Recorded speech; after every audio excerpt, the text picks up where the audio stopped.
नमस्कार दोस्तों, स्वागत है आप सबका आपके अपने YouTube channel SI Pune cyber junction पर। दोस्तों, आशा करता हूं आप सभी अच्छे होंगे। आज का हमारा टॉपिक है Rajasthan board of secondary education class 9 computer science chapter 1। दोस्तों, आज हम जानेंगे कंप्यूटर मेमोरी के बारे में। जिस प्रकार मनुष्य के दिमाग में याद करने की क्षमता होती है, उसी प्रकार कंप्यूटर में डेटा एवं निर्देशों को संग्रह करने की क्षमता होती है, जिसे हम कंप्यूटर की मेमोरी कहते हैं। दूसरे शब्दों में, कंप्यूटर मेमोरी वह इलेक्ट्रॉनिक स्थान है जहां डेटा, इंफॉर्मेशन एवं प्रोग्राम सेव रहते हैं एवं आवश्यकता पड़ने पर तुरंत अवेलेबल हो सकते हैं। मेमोरी में डेटा संग्रहण के लिए अनेक लोकेशंस होती है, जिनकी संख्या निश्चित होती है एवं उन प्रत्येक लोकेशन का एक आइडेंटिफिकेशन नंबर होता है, जिसे हम मेमोरी एड्रेस कहते हैं। दोस्तों, मेमोरी कैपेसिटी या मेमोरी साइज मेमोरी लोकेशंस की संख्या पर निर्भर करती है। मेमोरी लोकेशन जितनी अधिक होगी, मेमोरी का साइज उतना ही अधिक होगा। हम मेमोरी को मुख्यतः दो भागों में विभाजित करते हैं, जिसमें सबसे पहला है मुख्य मेमोरी यानी कि मेन मेमोरी। उसके बाद में सेकंड है बाह्य मेमोरी यानी कि एक्सटर्नल मेमोरी। दोस्तों, मेमोरी शब्द का उपयोग जब भी किया जाता है तो हमारा आशय मेन मेमोरी से ही होता है। मेन मेमोरी को प्राइमरी मेमोरी या इंटरनल मेमोरी के नाम से भी जाना जाता है। यह सीपीयू का ही भाग होती है। यह सेमीकंडक्टर चिप होती है एवं फास्ट स्पीड वाली होती है। प्राइमरी मेमोरी फैक्ट्स की कैलकुलेशन प्रोग्राम में दिए गए इंस्ट्रक्शंस के अनुसार करती है। यह अपने पास अस्थायी यानी कि टेम्परेरी रूप से डेटा को होल्ड भी रखती है। मेन मेमोरी को अगेन दो भागों में बांटा गया है, जिसमें सर्वप्रथम रैम रैंडम एक्सेस मेमोरी और उसके बाद में है सेकंड वन रोम यानी कि रीड ओनली मेमोरी। तो दोस्तों, सबसे पहले हम देखते हैं रैंडम एक्सेस मेमोरी को। रैंडम एक्सेस मेमोरी सबसे ज्यादा प्रयोग में ली जाने वाली मेमोरी है। किसी भी इनपुट डिवाइस जैसे कि कीबोर्ड, माउस या अन्य किसी भी डिवाइस से इनपुट कंप्यूटर को दिया जाता है तो डेटा सबसे पहले रैम में ही स्टोर होता है एवं रैम से आवश्यकता अनुसार सीपीयू को जब भी जरूरत पड़ती है उस डेटा को प्राप्त कर लेता है। रैम में संरक्षित यानी कि स्टोर्ड डेटा कभी भी एक्सेस किया जा सकता है एवं कभी भी रीड कर सकते हैं एवं उसको पुनः वापस राइट कर सकते हैं। डेटा रीड करने में माइक्रोसेकंड के 10वें हिस्से से भी कम समय लगता है। रैम में डेटा या प्रोग्राम अस्थायी रूप से सेव रहते हैं। जब भी कंप्यूटर को शट डाउन रीस्टार्ट किया जाता है या किसी कारणवश विद्युत आपूर्ति बंद हो जाती है तो रैम में जो भी डेटा स्टोर होता है वो डिलीट हो जाता है। यही कारण है कि रैम को वोलेटाइल या अस्थायी मेमोरी कहा जाता है। इसके बाद में दोस्तों, आप रैम चिप का जो पिक्चर है वो अपनी स्क्रीन पर देख सकते हैं। रैम के बाद में हम देखते हैं रीड ओनली मेमोरी यानी कि रोम। दोस्तों, रोम में डेटा या प्रोग्राम को स्थायी रूप से स्टोर किया जाता है।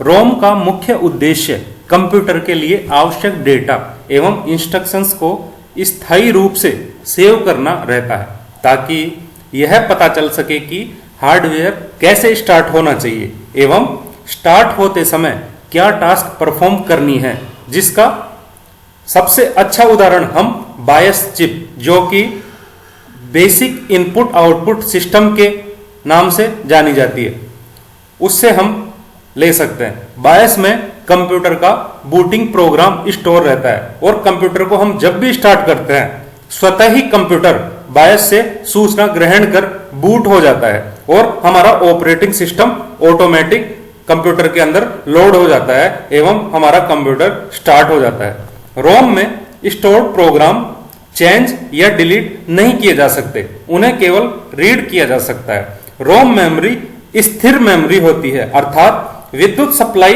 बंद करने या कंप्यूटर को स्विच ऑफ करने पर उसमें स्टोर्ड डेटा डिलीट नहीं होता है दोस्तों। यानी कि रोम में डेटा परमानेंटली स्टोर हो जाता है।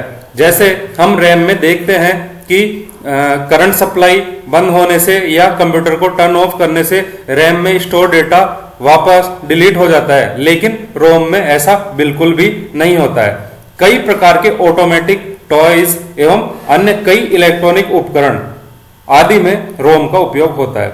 दोस्तों, रोम का पिक्चर आप अपनी स्क्रीन पर देख सकते हैं। इसके बाद में हम फर्दर रोम को भी 3 टाइप्स में डिवाइड करते हैं, जिसमें सबसे पहला है पी रोम, उसके बाद में नेक्स्ट वन है ई पी रोम एवं थर्ड वन है ई पी रोम। दोस्तों, P ROM programmable read only memory, उसके बाद में सेकंड वन है E P ROM erasable programmable read only memory, उसके बाद में लास्ट और थर्ड वन है ई पी रोम यानी कि electrically erasable programmable read only memory. अब चलिए दोस्तों, हम एक एक करके रोम के सभी प्रकारों के बारे में भी जानते हैं। तो सबसे पहला है पी रोम यानी कि प्रोग्रामेबल रीड ओनली मेमोरी। दोस्तों, पी रोम मेमोरी को केवल एक बार लिखा जा सकता है एवं रीड करने की कोई लिमिट नहीं है।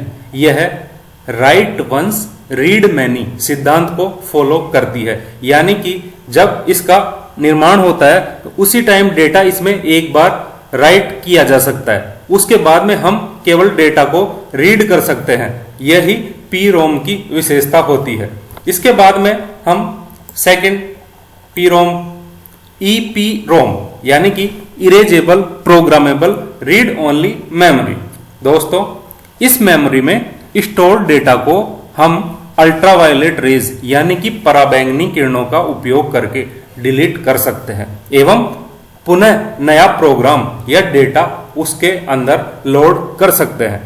ईपीरोम write many and read many सिद्धांत पर कार्य करता है, यानी कि इसके अंदर राइट भी कई बार किया जा सकता है और आवश्यकता पड़ने पर इसको मैनी टाइम रीड किया जा सकता है और पुनः उस डेटा को पराबैंगनी किरणों द्वारा डिलीट करके नया डेटा ईपीरोम में लोड किया जा सकता है। इसके बाद में हम पीरोम का थर्ड एवं लास्ट प्रकार डिस्कस करेंगे, EEPROM electrically erasable programmable read only memory. जैसा कि इसके नाम से ही स्पष्ट है, इस मेमोरी में डेटा विद्युत तरंगों यानी कि इलेक्ट्रिक वेव्स द्वारा डिलीट किया जा सकता है एवं नया प्रोग्राम या डेटा आवश्यकता अनुसार उसके अंदर लोड किया जा सकता है।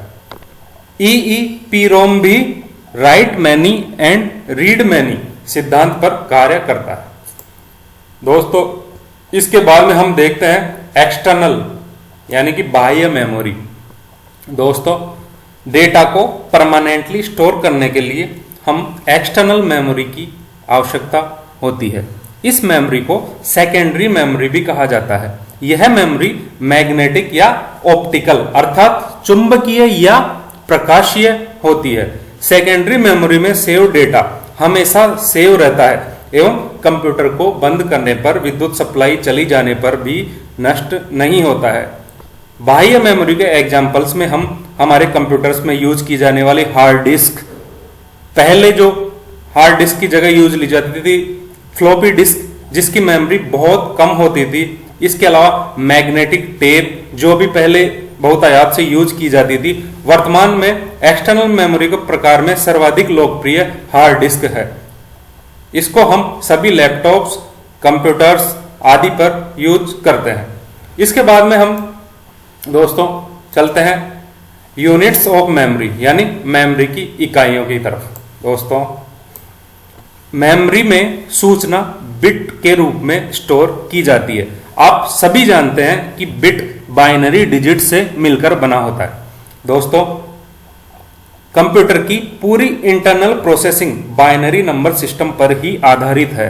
एवं बाइनरी प्रणाली में 2 ही अंक होते हैं, 0 एवं 1। कंप्यूटर के कंप्यूटर के इलेक्ट्रॉनिक परिपथ में यदि आउटपुट के रूप में कुछ हो तो उसे 1 एवं कुछ भी न हो तो 0 से डिनोट किया जाता है। कंप्यूटर के इलेक्ट्रॉनिक परिपथ में 1 का अर्थ यानी कि कंप्यूटर के परिपथ में पल्स उपस्थित है एवं 0 का अर्थ कंप्यूटर के परिपथ में पल्स अनुपस्थित है।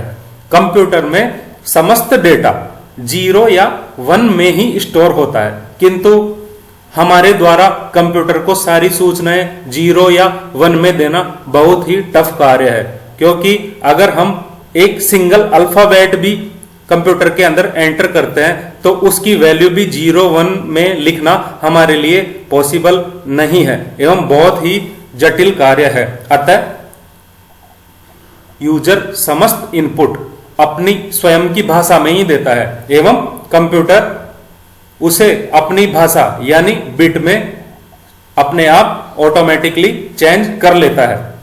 यह सारा प्रोसेस बैकग्राउंड में चलता रहता है। बिट मेमोरी को प्राइमरी यूनिट कहा गया है।